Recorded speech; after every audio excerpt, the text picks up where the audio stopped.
चलिए आज पढ़ते हैं रासायनिक समीकरण। रासायनिक समीकरण किसे कहते हैं, इसको आज समझने का प्रयास करते हैं। देखिए, जब किसी रासायनिक अभिक्रिया में अभिकारक और उत्पाद की जगह उनके रासायनिक सूत्रों का प्रयोग करते हैं, अभिकारक और उत्पाद की जगह उनके रासायनिक सूत्रों का उपयोग करते हैं, तो उसे रासायनिक समीकरण कहते हैं। जब रासायनिक अभिक्रिया में अभिकारक और उत्पाद की जगह पर उनके सूत्र लिखे जाते हैं, सूत्रों का उपयोग करते हैं, तो उसे रासायनिक समीकरण कहते हैं। अब रासायनिक समीकरण लिखते समय अभिकारकों के सूत्रों को बराबर के बाईं ओर लिखते हैं। कहां लिखते हैं? बराबर के बाईं ओर। तथा उत्पाद के सूत्रों को मीन्स अभिक्रिया के फल स्वरूप जो प्राप्त होता है उसे उत्पाद कहते हैं। तो उत्पाद के सूत्रों को बराबर के दाईं ओर, राइट साइड में, दाहिने ओर लिखा जाता है। जैसे एग्जांपल है सामने, H2 हाइड्रोजन है, O2 ऑक्सीजन है, ये बराबर के बाएं तरफ लिखे हैं, लेफ्ट हैंड साइड में लिखे हैं। तो हाइड्रोजन और ऑक्सीजन ये दोनों ही अभिकारक हैं, यही आपस में अभिक्रिया कर रहे हैं, और इनकी अभिक्रिया के फलस्वरूप हमको जो प्राप्त हो रहा है वो प्राप्त हो रहा है जल, H2O, और जो ये जल है ये उत्पाद है। जल क्या हो जाएगा? उत्पाद है। अर्थात अभिक्रिया के फलस्वरूप प्राप्त होने वाला जो पदार्थ होगा वही उत्पाद कहलाता है। इसमें बराबर के लेफ्ट हैंड साइड में बाएं तरफ N2, इस N2 को हम लोग कहेंगे नाइट्रोजन। N2 को क्या कहते हैं? नाइट्रोजन। और नाइट्रोजन के साथ अभिक्रिया जो कर रहा है वो है हाइड्रोजन। क्या हो जाएगा? हाइड्रोजन। इसकी अभिक्रिया के फलस्वरूप जो हमें प्रोडक्ट मिल रहा है, जो उत्पाद मिल रहा है, उसका नाम है अमोनिया। क्या मिल रहा है? अमोनिया।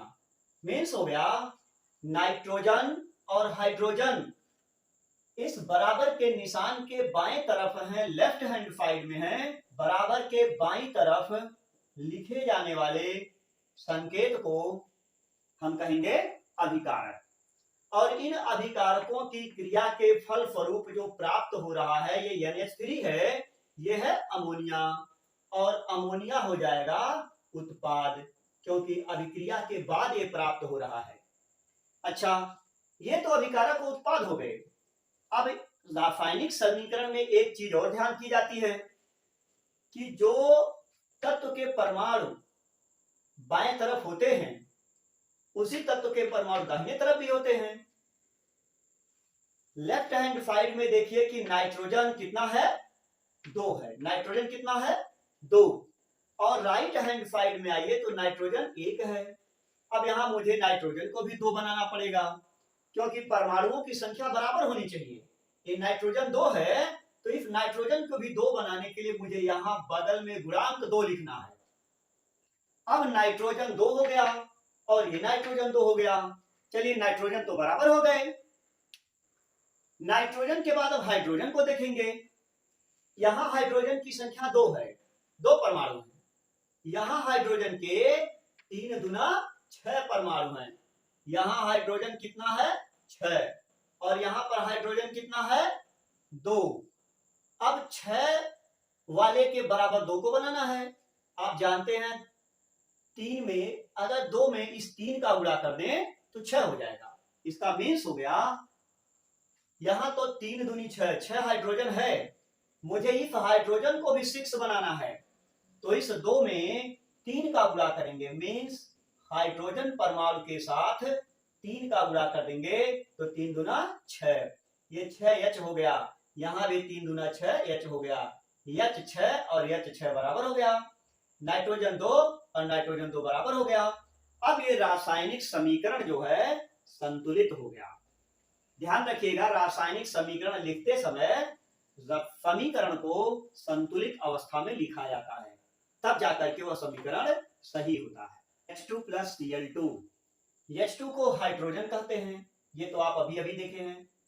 H2 को क्या कहेंगे? हाइड्रोजन। H2 है हाइड्रोजन, और इसके साथ क्रिया क्या कर रहा है? क्लोरीन। हाइड्रोजन के साथ क्लोरीन की अभिक्रिया हो रही है, और इस अभिक्रिया के फलस्वरूप हमें प्राप्त हो रहा है हाइड्रोजन क्लोराइड। ठीक है, इसको कहते हैं हाइड्रोक्लोरिक अम्ल। हाइड्रोक्लोरिक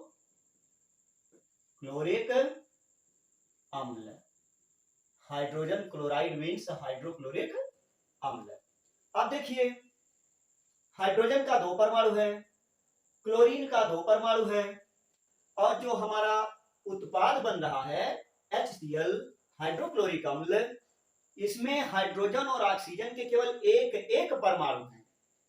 हमें क्लोरीन को भी 2 बनाना है, तो चलो यहां पर 2 लिख देते हैं। क्लोरीन 2 हो गया। अब देखते हैं, यहां हाइड्रोजन भी 2 हो गया, और हाइड्रोजन यहां 2 था, मीन्स हो गया 2 हाइड्रोजन, यहां भी 2 हाइड्रोजन, 2 क्लोरीन, यहां 2 क्लोरीन, मीन्स क्लोरीन और हाइड्रोजन दोनों के परमाणुओं की संख्या बराबर हो गई। बराबर के बाएं तरफ हाइड्रोजन और क्लोरीन जो लिखे हुए हैं, इनको हम कहेंगे अभिकारक। इनको क्या कहेंगे? अभिकारक, क्योंकि यही अभिक्रिया कर रहे हैं, और अभिक्रिया के फलस्वरूप जो मुझे प्राप्त हो रहा है हाइड्रोक्लोरिक अम्ल, इसको हम कह देंगे उत्पाद। इसी तरह से एक अगला एग्जांपल देखिए, लिखा है Na प्लस Cl2। Na हो गया सोडियम, Na को क्या कह दिए? सोडियम, और Cl2 ये हो जाएगा क्लोरीन।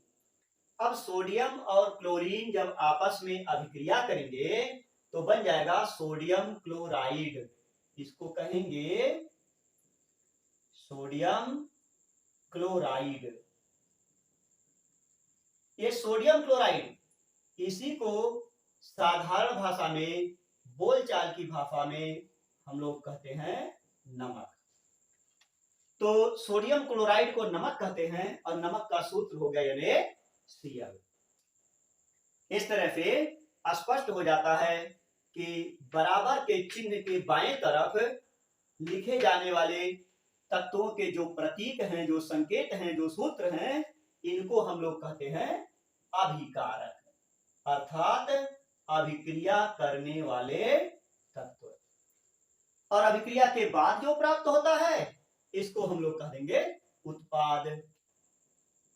इसको तो परिभाषा में भी स्पष्ट किया जा चुका है। अब हमारे समझ से रासायनिक समीकरण का कॉन्सेप्ट क्लियर होता है। अब हम इसके बाद बढ़ेंगे संतुलित रासायनिक समीकरण।